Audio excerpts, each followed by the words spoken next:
Se comunica a la población que a partir de la fecha el país se encuentra bajo el control operacional de la Junta Militar. El golpe del 24 de marzo del 76, y con todo lo que significó, tuvo dos objetivos. El primero fue atacar a la clase obrera, a sus organizaciones, a los gremios y a los trabajadores. Por eso todo el peso de la represión cayó sobre los delegados, los gremios y las distintas organizaciones que se fue dando la clase obrera desde el 69 hasta el 76, para desarticular todas estas formas organizativas que iban en ascenso. Y por otro lado, implementar un plan económico antiobrero, antipopular, que se encarnaba y se encarnó en la figura de Martínez de Hoz. ¿Qué es lo que sucedía en esa época, marzo del 76 y los años antes? En la sociedad había una imposibilidad de mantener la conciliación de clases en el terreno de la producción. Se había puesto al rojo vivo la contradicción entre economía y política, la clase dominante, los patrones, se debatían en una imposibilidad de gobernar, se había entrado en crisis el Ejecutivo y lo que se buscaba principalmente era indisciplina social y productiva. Lo que ellos llamaban la indisciplina fabril y la anarquía social carcomía el cuerpo social. Los empresarios estaban atemorizados por el poder creciente que tenían los gremios, que tenían las comisiones internas, que tenían los cuerpos delegados, y la expresión máxima del 69 hasta el 76 fue la derrota del plan de Rodrigo en junio-julio del 75, con las luchas en las calles de las coordinadoras de los gremios. Esto fue el objetivo primordial. Por eso, la mayor parte de los desaparecidos, más de 10.000 de los 30.000, son trabajadores, son miembros de comisiones internas, miembros de los gremios, miembros de las comisiones directivas. Como lo denunció la CTA ante el juez Garzón, nos debemos preguntar qué es lo que había acontecido en el seno de la clase obrera, en el seno del gremialismo, en el seno del sindicalismo, desde, si se quiere, desde el golpe del 55, el golpe de la fusiladora, hasta el 76. Se abre, señores, un nuevo capítulo en la historia económica argentina. Hemos dado vuelta una hoja.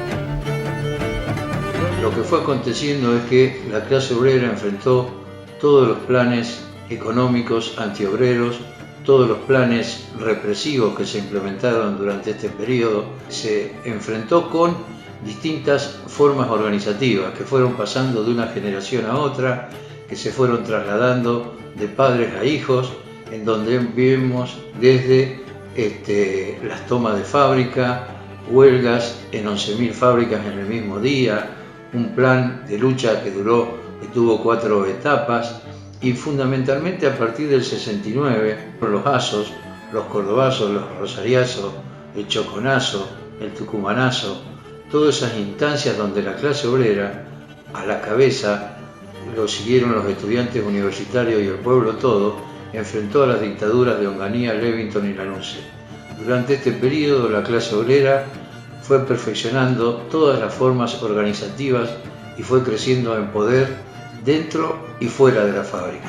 Dentro de la fábrica crecieron las comisiones internas y los cuerpos delegados, y por fuera se fueron dando encuentros interfabriles de una fábrica con otra y de las distintas fábricas a los barrios obreros.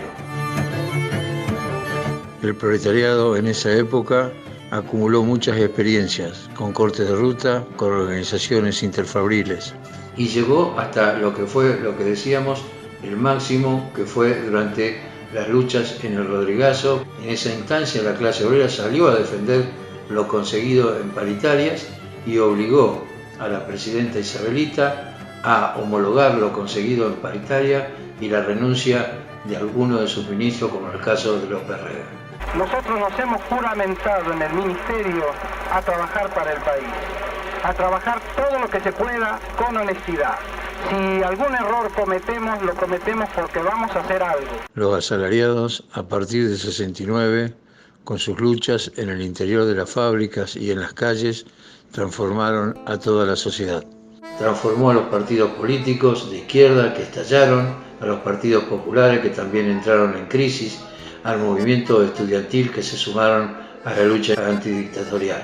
Fueron esos años, los años 60 y 70, donde las luchas llevaron a que distintas instituciones y distintas organizaciones se transformaran y surgió así en el país distintas organizaciones revolucionarias que lucharon contra la dictadura.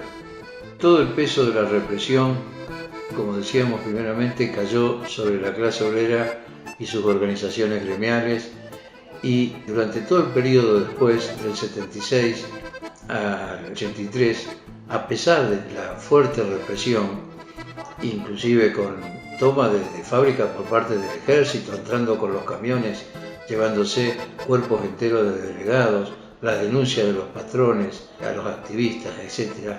Igualmente, la clase obrera durante la época de la dictadura tuvo distintas formas de resistencia, desde boicot dentro de la fábrica, el trabajo a desgano, distintas formas que llevaron a que la clase obrera se siguiera organizando y siguiera luchando, hasta distintos paros que se dieron con todo lo que significaba hacer un paro durante esa época de la dictadura. La dictadura se vio forzada ante esta forma de resistencia de la clase obrera de responder con una nueva táctica, que fue construir un sindicalismo afín a sus intereses económicos y, según ellos, poner paz en el interior de la fábrica y poner paz en la sociedad.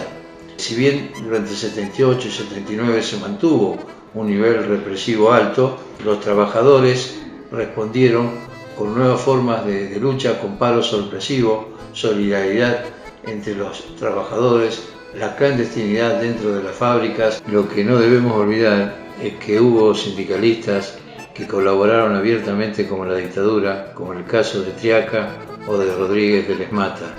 En el caso de Triaca llegó al máximo cuando en el juicio a las juntas declaró que no sabía que había obreros desaparecidos, siendo que las medidas de la Junta Militar contra la clase obrera fueron muy importantes. Intervención de la CGT y de numerosos sindicatos, 27 federaciones y 30 regionales, la suspensión de la actividad gremial, asambleas, reuniones, congresos, la prohibición del derecho de huelga, la separación de las obras sociales de los sindicatos. Se reformó la ley de contrato de trabajo que anulaba normas en materia de derechos. Se exigieron 4 años de antigüedad en el empleo para ser elegidos como legados, además de la infaltable constancia de buena conducta de la policía para poder presentarse a trabajar. Estas fueron algunas de las tantas medidas de los militares y los civiles que colaboraron con ellos durante todos los años de la dictadura militar.